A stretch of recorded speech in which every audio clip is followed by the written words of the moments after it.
ويا سودانيين هوي، انتوا مالكم عاملين لهم كرن كرن في راسنا اليومين دي بزواج الفنان مامون سوار الذهب.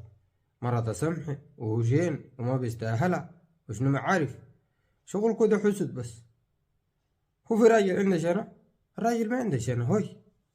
راجل اللغبش ده شنو عنده كله الشنو في الراجل. أوريه كلها عديل عشان بتا ما تطاولوا لسانكو. كان بيجيد مفلس واقبش كدروك بتشبه الحلوف. قلقاتك شغالات العين بديرنك، لكن كان بيجي سمح ومقرش. قلقاتك ما شغالات زي عمر البشير، مرة واحدة بتدورك ما في. فمبروك يا مامون سوار الذهب. ما تسمع كلام الحاقدين والحاسدين ديل. أي زول حاقد عليك وحسدك تأكد تمام ده ما عندك علاقات مع الرجال.